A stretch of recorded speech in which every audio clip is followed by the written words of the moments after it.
So we're just outside of the Board of Elections meeting. That's pretty interesting so far. Yes, it is. Yeah.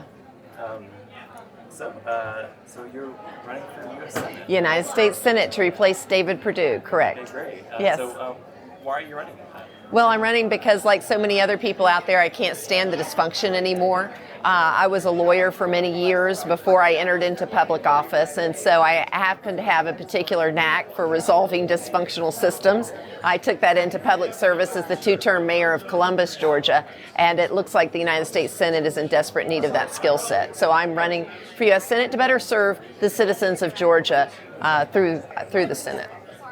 And so you were the mayor of Columbus. Right, yes. And what do you consider your biggest accomplishment as mayor? Wow, well, we did a lot of great things. We were really in a transitional time, and we were able to lead the city into this transformational but new phase that we're in now.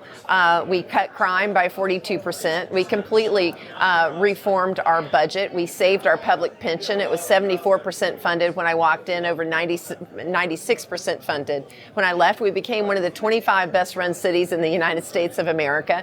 We added 66 miles of alternative walking and biking trails so that depending on where you live, you don't have to own a car to live in Columbus, Georgia.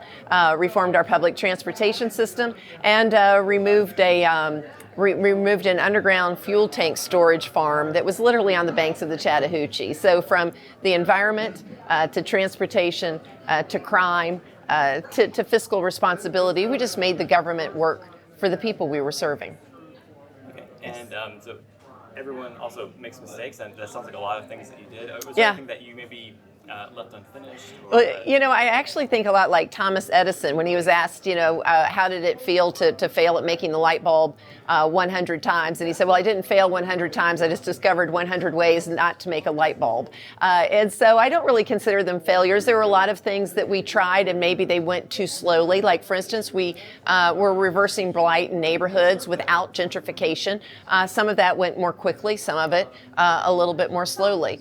We were trying to reform our revenue system to be more equitable to all people, older people as well as people at the lower end of the economic level. We did do some of that. We were able to adjust the revenue system, but some of it we didn't quite get there. We made great progress, but we didn't get to where we needed to be. Okay.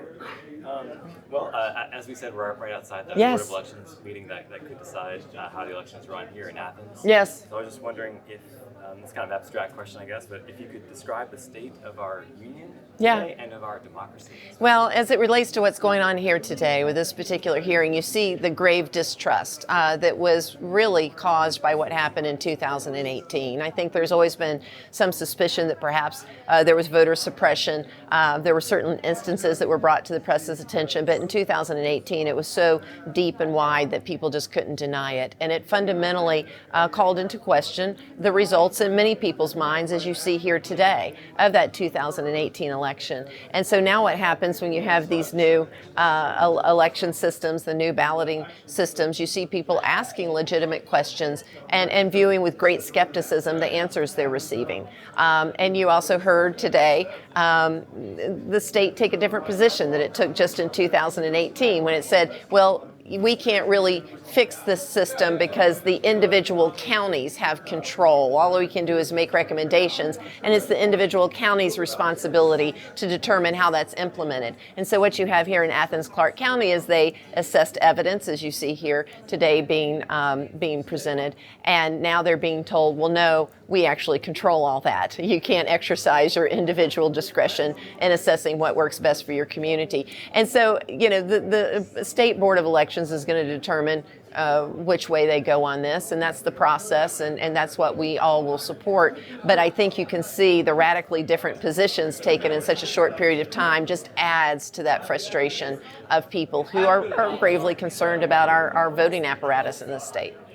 Yeah, so some of the problems in our democracy, in my opinion, also come from campaign finance reform. Oh, yes, So I was wondering if you do or would accept corporate PAC. No, we take no corporate PAC money. Since the beginning of the campaign, I've taken no corporate PAC money. Our campaign is fueled by individuals. 70% of our money comes from the state of Georgia. 30% come from very generous donors who feel like they want to invest in Georgia because they can see the promise of a 2% party state here. But the vast majority, we're raising more money in state than any other candidate.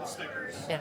So if you were elected to the U.S. Senate, what would your top priorities be in your first term? Well, there's really so much. We have to, first of all, just bring back a general stability. I think people are exhausted. They're so very anxious with the instability going on in the federal government today, whether it's worrying about having pre-existing conditions pulled out from under you, your 26-year-old child not being covered anymore once they roll off of your policy, voting rights. We need to expand the Voting Rights Act to all 50 states because we see people being disenfranchised, not just in the southern states, not just here in Georgia, but in North Dakota, where the Native American Indians were disenfranchised in 2018, and in the southwestern states where we had the Latinx population was disenfranchised. So, we've got a lot of work to do, but our good law should apply to all 50 states and bring back pre-clearance, expand the Affordable Care Act so that we make sure that we have cradle to grave health care for all people in the United States, all citizens, whether it's private insurance, whether it's expansion of Medicare or Medicaid, but we should allow those partnerships to exist to cover our people and one of the most essential factors to their prosperity in this country. So, how do you feel about taxes? Yeah. Are there some taxes that you like more than others?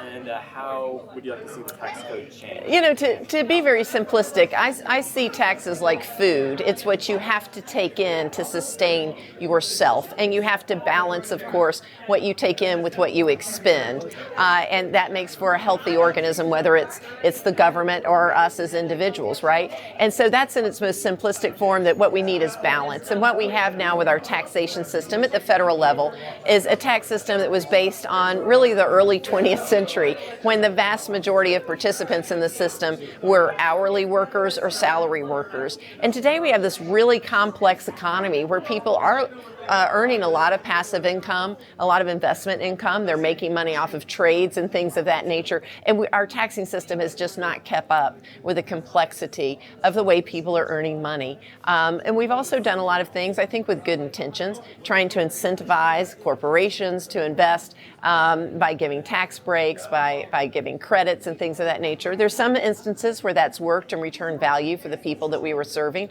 And there's many instances at the federal level where there's corporations paying zero taxes, and yet they're actually profiting from the use of our roads, our public safety systems, including fire department, police, ambulance services. They get the benefit of our communication system in this country, our electrical grid, our power grid in this country, and yet they pay no taxes towards that. And so we need to take a look. It's about fairness. It's not about gouging anybody, whether they're the lower end or the higher end, but it's about having a fair system, and I think we've got a lot of work to do to accomplish that.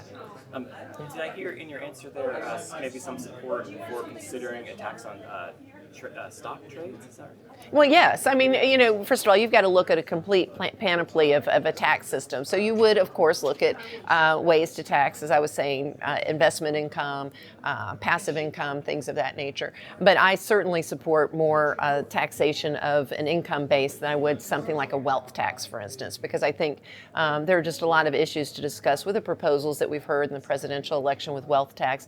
You run the risk of multiple taxation on the same assets and things of that nature. So. Okay, cool. Yeah. So why should voters choose you over your Yes, friends? because it's a really serious time, and we have to get somebody in there with experience. I am the only candidate in the Democratic primary who has ever won an election. I've won 2 hard-fought elections, both with well over 60% of the vote, in a very diverse and large community. And I've governed and governed well. And frankly, that's in short supply today. We desperately need people who understand that government is a tool to solve our challenges, not a weapon to divide us. I'm that person, and that's why people should vote for Teresa Tomlinson.